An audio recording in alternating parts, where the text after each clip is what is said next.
ऐसी कोई राह नहीं जो खुशी की ओर जाती है। खुशी अपने आप में एक राह है। खुशी इस बात से नहीं तय होती कि तुम्हारे पास क्या है। खुशी इस बात से तय होती है कि तुम कैसे सोचते हो। Hello, my YouTube family. I welcome to all of you on my YouTube channel. I'm a well-wisher, healer and your friend शाज़ी Khan. तो वीडियो को आगे बढ़ाने से पहले आप सबसे यही गुजारिश होती है कि आप सब मेरे चैनल को ज़रूर सब्सक्राइब कर दीजिएगा और वीडियो को लाइक करके शेयर और कमेंट्स करना मत भूलिएगा और साथ ही साथ बेल आइकन को भी प्रेस कर दीजिएगा ताकि मेरी आइंदा आने वाली वीडियो आपको मिल सके। शुक्रिया।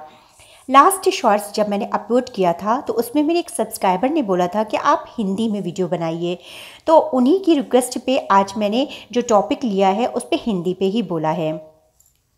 बड़े सपने देखना अच्छा है क्योंकि ये हमें जीवन में जीवंत और उत्साही बनाए रखता है, लेकिन छोटी छोटी जीत का जश्न मनाना भी उतना ही महत्वपूर्ण है। बड़े सपने देखना किसे पसंद नहीं होता। हम सभी सुर्खियों में रहना पसंद करते हैं, लेकिन हम उन सपनों को हकीकत में बदलने के लिए किए जाने वाले काम से डरते हैं। जब हम केवल फिनिशिंग लाइन तक पहुंचने के बारे में सोचते हैं और जब बीच में बाकी सब कुछ तुच्छ लगता है, छोटा लगता है, तो हम अपनी खुशी की भावना को टाल देते हैं। जिस परिणाम को हम सभी प्राप्त करना चाहते हैं उस पर पूरा ध्यान केंद्रित करना हमें अच्छा होता है, लेकिन जब हम बस शुरुआत में खड़े होते हैं तो पहाड़ की चोटी को देखना निश्चित रूप से हमें अभिभूत कर सकता है और हमें उस काम को टालने के लिए प्रेरित कर सकता है जो हमें करने की ज़रूरत है। यहीं पर हमारा ध्यान छोटी छोटी जीत पर केंद्रित होता है। जब हम उस एक बड़े काम को छोटे छोटे प्राप्त करने योग्य लक्ष्यों में तोड़ देते हैं तो हम खुद सफलता के लिए तैयार कर रहे होते हैं। बड़ी चीज़ें समय लेती हैं और रोज़ाना हमारे धैर्य की, हमारे पेशेंस की बहुत परीक्षा लेती है, लेकिन जब हम अपने दिमाग को ये सोचने के लिए प्रशिक्षित करना शुरू करते हैं, पढ़ाना और लिटरेट करना शुरू करते हैं कि हम अपने लक्ष्य को प्राप्त करने के बाद ही खुश होंगे, तो हम बस अपनी खुशी को टाल देते हैं। पूरी यात्रा में, पूरी जर्नी में, ट्रैवल में प्रेरित और निरंतर बने रहने के लिए हमें केवल एक बड़ी सपने की कल्पना करने के बजाय उन छोटी छोटी चीज़ों पर ध्यान देना चाहिए जो हमारे लिए काम कर रही हैं।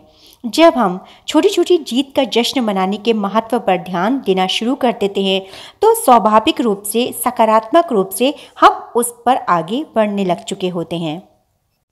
क्षणिक और स्थायी खुशी में क्या अंतर है? क्षणिक खुशी स्थायी खुशी में बहुत अंतर है। क्षणिक खुशी साबुन के बुलबुले की तरह है, जबकि स्थायी खुशी गहरी है। वह किसी वक्त, स्थिति, इंसान और चीज़ पर निर्भर नहीं है। अपनी खुशी अपने भीतर ही शांति की खोजने की तरह है, जिसे हम अक्सर अपने से बाहर खोजते रहते हैं। खुशी किसी सफलता, लग्जरियस लाइफ, पैसे, महंगे फ़ोन, कार या घर के बारे में नहीं।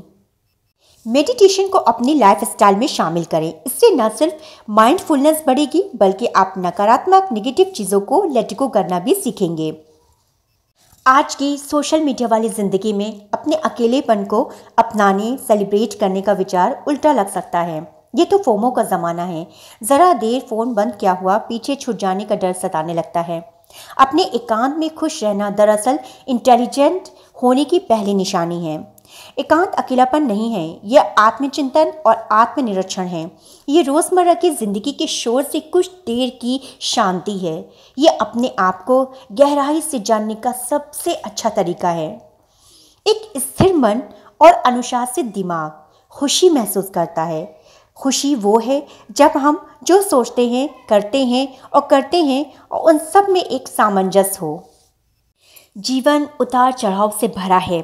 हम सभी हर दिन कहीं न कहीं स्ट्रगल कर रहे हैं, हर क्षण खुशी की तलाश में हैं और उसे अपने आसपास ढूंढ रहे हैं।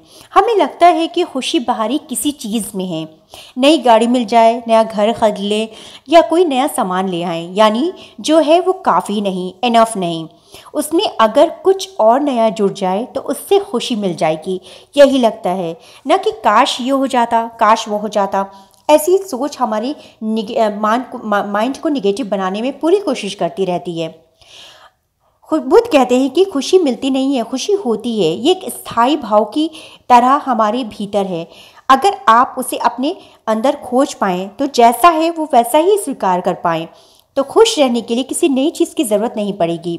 पार्टी के लिए नई ड्रेस नहीं चाहिए, पुरानी ही काफ़ी है। पुरानी को ही बेहतर बना सकते हैं। ये सोच को ही आगे बढ़ाना है। अपने अंदर करुणा का भाव लाएं। करुणा जैसी सकारात्मक भावना न केवल आपको साथ ही साथ सामने वालों को भी खुश कर देती है। करुणा दूसरों को दर्द और समझना और उनके काम करने की कोशिश करना है। एक सहानुभूति, समझ और दया का भाव, एक काइंड नेचर। लेकिन करुणा हमेशा आसान नहीं होती। जब हम अपने संघर्षों से जूझ रहे होते हैं, स्ट्रगल कर रहे होते हैं, तो कभी कभी दूसरों के लिए करुणा भाव रखना बहुत ही ज़्यादा डिफ़िकल्ट, बहुत ही ज़्यादा कठिन हो जाता है। यदि आप स्थायी खुशी चाहते हैं तो अपने रोज़मर्रा के जीवन में करुणा बनाने की कोशिश करें। दूसरों के प्रति काइंड नेचर, दयालु रहें, लेकिन स्वयं के प्रति भी दया करना सीखें। सफलता की खुशी मनाना अच्छा है, पर उससे भी ज़्यादा ज़रूरी है कि अपनी असफलता से सीख लेना है। खुशी के लिए काम करेंगे तो खुशी नहीं मिलेगी, लेकिन खुश होकर काम करेंगे तो खुशी ज़रूर मिलेगी। वो कहते हैं ना कि हवाओं ने मुझे हताश करने की बहुत कोशिश की, मैं वह परिंदा बना जिसने ऊंची उड़ान भरना सही समझा। जीवन में हर कोई खुश रहना चाहता है। यहाँ तक कि हम जिस तरीके से जी रहे हैं, अपनी मेहनत कर रहे हैं, खा पी रहे हैं, शॉपिंग कर रहे हैं, फिल्म देख रहे हैं, घूम रहे हैं, सब कुछ एक ही मकसद है, खुशी, इंजॉयमेंट। लेकिन ये सब सिर्फ क्षणिक खुशियाँ हैं जो पल में छू मंतर हो जाती हैं। जैसे एक फिल्म देखी, मज़ा आया, खुशी खुशी घर गए, फिर किसी का बुरा या मैसेज आ गया और दुखी हो गए। सैलरी मिलते ही खुशी हो गई, फिर ढेर सारी शॉपिंग कर डाली और बजट बिगड़ गया, जाहिर है फिर दुखी हो गए। लेकिन क्या होता है कि ये छोटी छोटी खुशियाँ और दुख हमें प्रभावित ना कर पाएँ। हमारा मन अमूमन शांत और खुश रहे, भीतर एक स्थिरता और स्थायित्व का भाव हो। कुल मिलाकर हम सिर्फ उम्र से नहीं, दिल और दिमाग से भी मैच्योर हो पाएँ। तो चलिए, हमें अपने जीवन में संचेतन और माइंडफुलनेस का अभ्यास करना चाहिए। आसान भाषा में समझे तो ये प्रेजेंट यानी वर्तमान में जीने जैसा है। क्या है माइंडफुलनेस, इसे जीवन में कैसे उतारें? ज़रा सोचिए, जब आप सुबह उठते हैं तो वो पहली चाय का स्वाद, बालकनी पे खड़े होकर बाहर का नज़ारा देखना, चिड़ियों की चहचहाहट सुनना और ठंडी हवा को अपने चेहरे पर महसूस करना, यानी वर्तमान में जीना, ये एहसास ही तो माइंडफुलनेस है। हमें अपने जीवन में संचेतन यानी माइंडफुलनेस का प्रैक्टिस करना चाहिए। आसान इजी भाषा में कहे तो प्रेजेंट यानी वर्तमान में जीना जैसा है।